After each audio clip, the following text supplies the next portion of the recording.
hello everyone मैं video से कतार नौसरी मैं से बर्थडे ने अब 30 अक्टोबर अब स्कूल चट रेडी होने से कमायना टाइम स्पेंड तौर मैं खर खर शेयर तौरके अब से ड्यूटी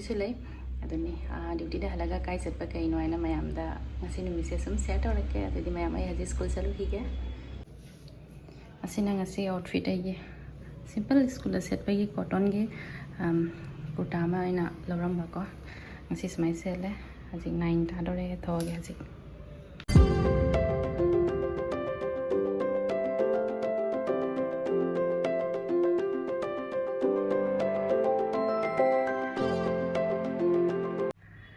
मैं हजी स्कूल हले पुंग 3 मखाइबु तादोरे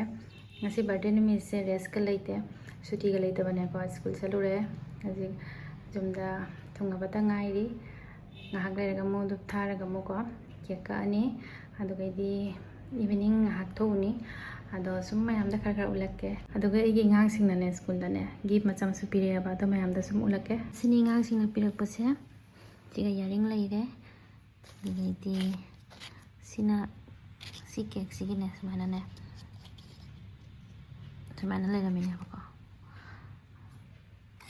केक सेमगा हैप्पी बर्थडे मैम मैना बर्थडे विशेस की कार्ड में आम से लेरे ngang सिगम से लेरे चॉकलेट पीरे सी टेडी बियर से जम सी पिंक कलर से सुमल पीरे ngang सिंग स्कूल दे मुसीदरा में हम ngang सिंग में पीरे से अते का नाम ने गिफ्ट सुमाने पीदरे सुने ngang सिंग सुमाने पीरे से जम पामी हैंडमेड कार्ड सिंग जम पामी आईडी से सुमोने केक से मिसे फजदा ngang सिंग ना चिकस लेरे टेडी बियर पिंक कलर में फसे अद मैं हजिंग इवनिंग टाइम ने बको हजिक लाइड हायु कलने अदुगैदी केक मो का अनिया बको केक सुलके मैं हम दसुम खरा खरा अदुने मैं इवनिंग टाइम से सुमाइना सुम लसलनी केक का दगैदी मपान सुमाइ थोने बको सुम खरा खरा उलके मैं हम दा लमिनो लाइब्रेरी दा हायु कटले हजिक महादेव दा खुलमुरनी हसिल महादेव दा कलुदोइनी से हस्बैंड का अखोनीमक की बर्थडे ने अखोनी सुम पुन्ना खुरमनी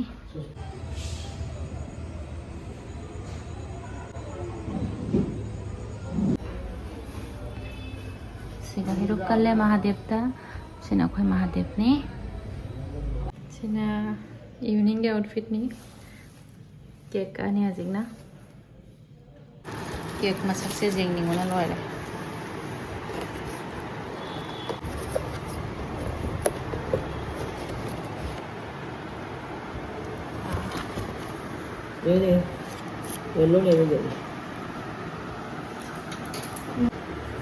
केक से सिगा लेरे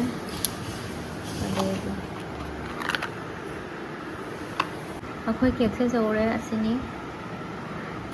एगलेस केक नि पेनाने केक सिना बटर स्कॉच तुगैदी एगलेस नि सिंपल है सोय सुन सिंपल है कैंडल जल रही मैं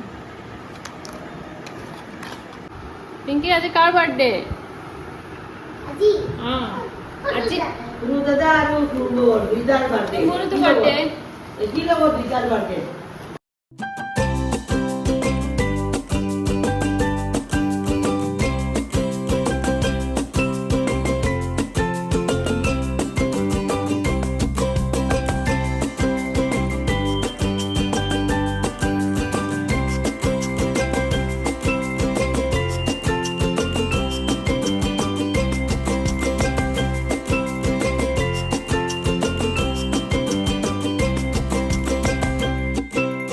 केक कटिंग लोरे अखोय हजी मपान अमुका मो चटकदब लेयाबाको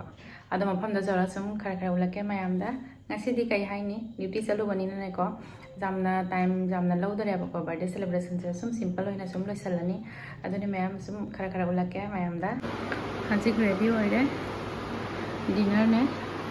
सत्तै तोरिबाको ऐसे आउटफिट हाइबो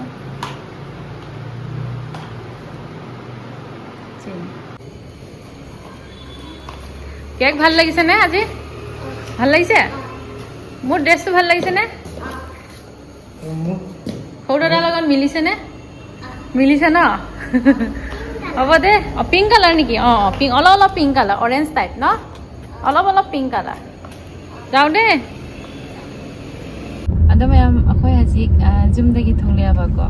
ꯗꯤꯅꯔꯒꯤꯅꯦ ꯁꯨꯝ ꯉꯥꯏꯍꯥꯛ ꯊꯣꯛꯂꯛꯄꯅꯦꯕꯀꯣ ꯖꯨꯝꯗ ꯏꯚꯤꯅꯤꯡꯗ ꯂꯥꯏ ꯈꯨꯔꯝꯃꯒ ꯀꯦꯛ ꯀꯥꯏ ꯃꯌꯥꯝ ꯄꯨꯟꯅ ꯆꯥꯃꯤꯟꯅꯔꯦ ꯑꯗꯨꯒ ꯍꯧꯖꯤꯛꯃꯨꯛ ꯗꯤꯅꯔꯒꯤꯅꯦ ꯑꯩꯈꯣꯏ ꯊꯣꯛꯂꯛꯏ ꯃꯅꯥꯛꯇꯅꯤ ꯌꯥꯝ ꯊꯥꯞꯇꯦ ꯍꯟꯗꯛꯁꯦ ꯀꯩ ꯍꯥꯏꯅꯤ ꯑꯩꯈꯣꯏꯅꯤꯃꯛꯀꯤ ꯋꯥꯔꯀꯤꯡ ꯗꯦ ꯑꯣꯏꯕꯅꯤꯅꯅꯦꯀꯣ ꯍꯜꯂꯛꯄꯗ ꯁ꯭ꯀꯨꯜꯗ ꯑꯣꯐꯤꯁꯇꯩ ꯍꯜꯂꯛꯄꯗ ꯊꯦꯡꯉꯦꯕꯀꯣ ꯑꯩꯈꯣꯏꯅꯤꯃꯛ ꯁꯨꯃꯥꯏꯅ ꯁꯣꯔꯠ ꯀꯠ ꯍꯥꯏꯗꯤꯅꯦ ꯄꯤꯛꯇꯪꯅ ꯁꯨꯝ ꯕꯥꯔꯊꯗꯦꯁꯦ ꯂꯣꯏꯁꯜꯂꯦ ꯉꯁꯤ ꯅꯨꯃꯤꯠꯁꯦ ꯀꯅꯥꯝꯒ ꯑꯗꯨꯃꯥꯏꯅ ꯊꯣꯛꯄ ꯈꯣꯠꯄ ꯇꯧꯗ꯭ꯔꯦ ꯑꯩꯈꯣꯏꯅꯤꯗꯃꯛ ꯁꯨꯝ ꯊꯣꯛꯂꯦ ꯗꯤꯅꯔꯒꯤ ꯃꯅꯥꯛꯇ ꯑꯣꯏꯕꯅꯤꯅꯅꯦꯀꯣ ꯁꯨꯝ ꯍꯧꯖꯤꯛ 8 ꯇꯥꯗꯣꯔꯦꯕꯀꯣ ꯑꯗꯨꯝ ꯌꯧꯕꯗ 8:30ꯁꯨ ꯌꯧꯔꯣꯏꯅꯦ ꯏꯅꯛ ꯅꯛꯏꯌꯦꯕꯀꯣ ꯑꯗꯨꯒ ꯗꯤꯅꯔ ꯇꯧꯔ ꯁꯨꯝ ꯍꯟꯖꯤꯜꯂꯅꯤ ꯍꯟꯗꯛꯇꯤ ꯁꯨꯝ ꯄꯤꯛꯇꯪꯅ ꯁꯨꯝ ꯕꯥꯔꯊꯗꯦꯁꯦ ꯁꯦꯂꯦꯕ꯭ꯔꯦꯠ ꯑꯗꯨꯝ ꯇꯧꯔꯦ ꯑꯩꯈꯣꯏ ꯌꯧꯗꯣꯔꯦ ꯑꯩꯈꯣꯏ ꯂꯥꯛꯏ ꯃꯐꯝꯁꯦ ꯑꯩꯈꯣꯏ ꯍꯧꯖꯤꯛ ꯗꯤꯅꯔ ꯇꯧꯐꯝꯗ ꯌꯧꯔꯦꯕꯀꯣ ꯍꯧꯖꯤꯛ ꯑꯩꯈꯣꯏ ꯐꯥꯔꯁꯇ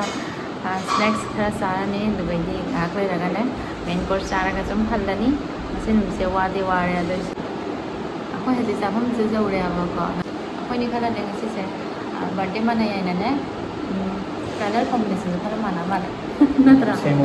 ꯑꯣꯏꯔꯦ ꯂꯥꯏꯛ ꯄꯤꯁ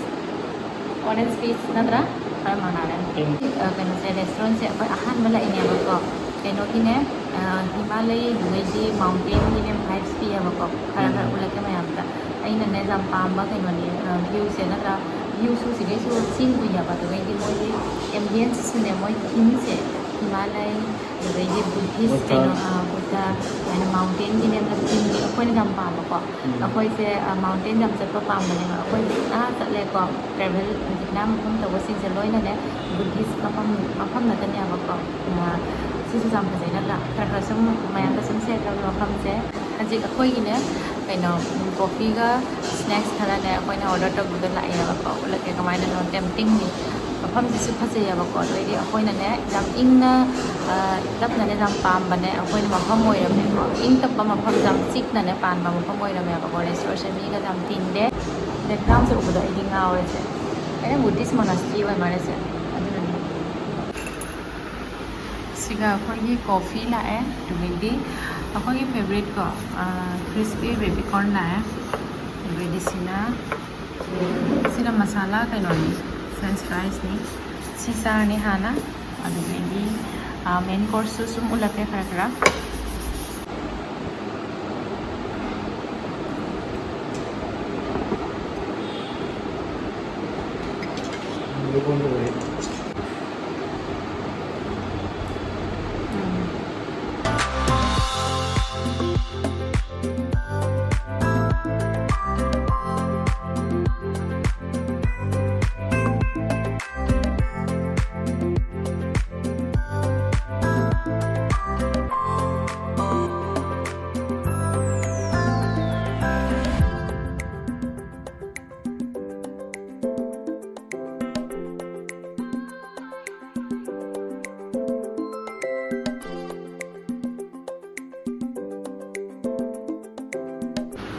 अखोई मेन कोर्स तना सी लेरे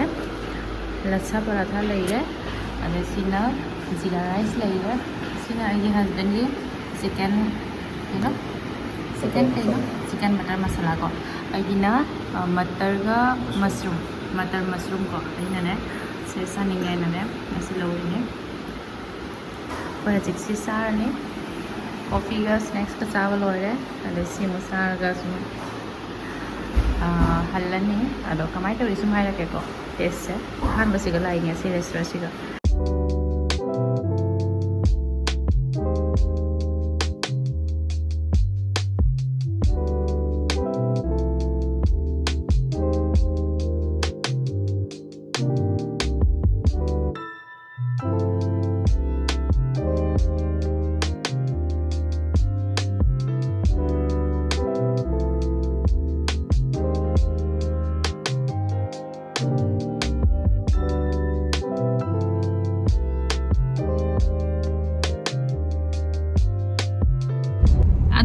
हजी का कोई डिनर तौर जुमदा हलियाबको ngasi numit ki video se matang se sum loisalage aina je memory ne kaino se video se sum semani abako